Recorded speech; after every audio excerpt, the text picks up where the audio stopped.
Hey everyone, thank you so much for joining me on another book reading of Because of Winn-Dixie by Kate DiCamillo. You are watching Reading with Queen Bee, and I am joined by Rampy. As you can see here, Rampy was sticking out his tongue, but not no more. So he's going to take his little nap. And I did bring a treat for him. And as you can see, just by me saying the word treat, it makes him like Winn-Dixie, just wagging his tail and waiting. And I think he deserves his treat because he has been just a natural. He's been doing amazing in these filmings of these videos on Reading with Queen Bee. So, Rampy, you get your treat. Thank you so much, Rampy, for all you do, which is not a lot. He just sleeps. And thank you so much for joining me again. Rampy, do you want your treat? No, I thought he didn't want his treat. But I guess he does. Do you want your treat? No? Yes? Maybe so? The suspense. Will he eat it? Will he not eat it? We will find out in the next chapter.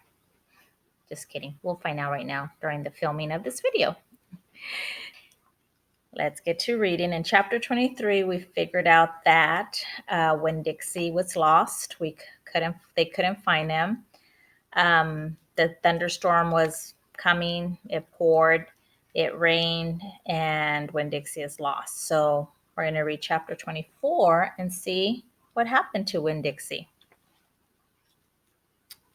Me and the preacher started walking and calling Winn-Dixie's name. I was glad it was raining so hard because it made it easy to cry. I cried, and cried, and the whole time I was calling for Winn-Dixie. Winn-Dixie, I screamed. Winn-Dixie, the preacher shouted, and then he whistled loud and long, but Winn-Dixie didn't show up. We walked all through downtown. We walked past the Dewberry's house and the Herman W. Block Memorial Library and Sweetie Pie's yellow house and Gertrude's Pets. We walked out to the Friendly Corners trailer park and looked underneath our trailer. We walked all the way out to the Open Arms Baptist Church in Miami. We walked past the railroad tracks and right on down Highway 50. Cars were rushing past us and their tail lights glowed red like mean eyes staring at us. Daddy, I said. Daddy, what if he got run over? Opal, the preacher said. We can't worry about what might have happened. All we can do is keep looking. We walked, and in my head, I started on a list of 10 things that I knew about Winn-Dixie. Things I could write on big old posters and put up around the neighborhood. Things that would help people look for him. So Opal is now making a list, just like her dad gave her a list of 10 things about her mama. She is thinking about 10 things about Winn-Dixie.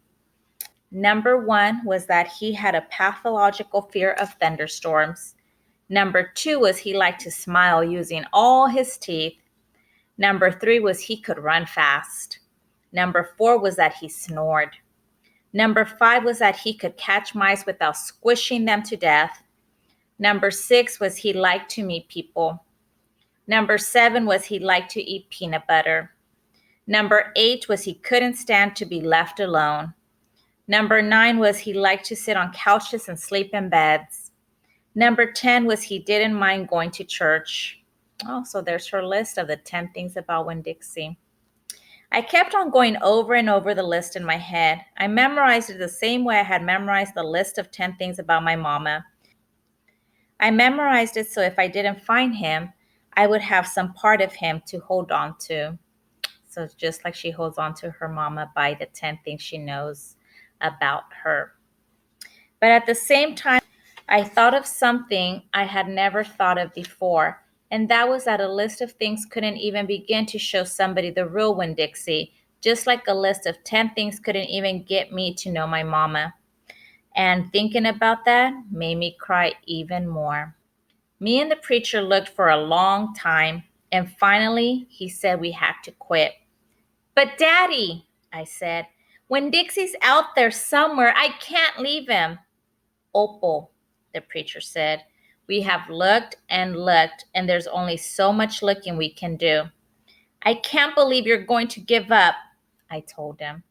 India, Opal, the preacher said, rubbing his nose. Don't argue with me. And he never really uses her first name. And every time parents use first, middle, last name, or last names, we know they mean business. I stood and stared at him. The rain had let up some. It was mostly a drizzle now. It's time to head back, the preacher said. You go ahead and go, but I'm going to keep on looking. Opal, the preacher said in a real soft voice, it's time to give up.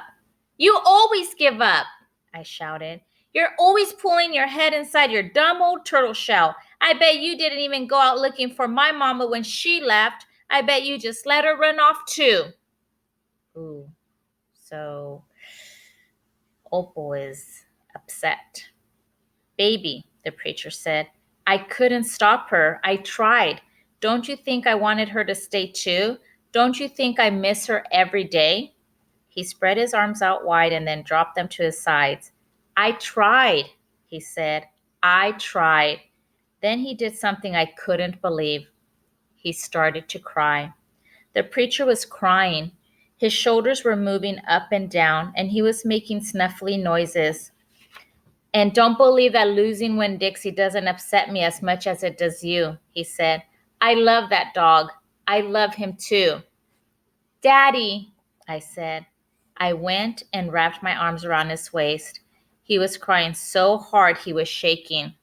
It's all right, I told him. It's okay. Shh, I said to him like he was a scared little kid. Everything will be okay. We stood there hugging and rocking back and forth, and after a while the preacher stopped shaking and I still held on to him and finally got the nerve to ask the question I wanted to ask. So let's see what question she's been holding back. Do you think she's ever going to come back? I whispered. No, the preacher said. No, I do not. I've hoped and prayed and dreamed about it for years, but I don't think she'll ever come back. Gloria says that you can't hold on to anything, that you can only love what you've got while you've got it. She's right, the preacher said. Gloria Dump is right. I'm not ready to let Winn-Dixie go, I said. I had forgotten about him for a minute, what with thinking about my mama. We'll keep looking, said the preacher. The two of us will keep looking for him. But do you know what? I just realized something, India Opal. When I told you your mama took everything with her, I forgot one thing, one very important thing that she left behind. What? I asked. You, he said. Thank God your mama left me you. And he hugged me tighter. I'm glad I've got you too, I told him. And I meant it. I took hold of his hand and we started walking back into town, calling and whistling for Winn-Dixie the whole way. So that's the end of chapter 24. So the question is, do you think that they will find Winn-Dixie? We'll see. So the last chapters are actually very suspenseful. So we'll be finding out in chapter 25 if they find Winn-Dixie. We'll find out on the next book reading of Because of Winn-Dixie by Kate DiCamillo. And keep remembering, if you want to buzz about books, keep reading with Queen Bee. Bye.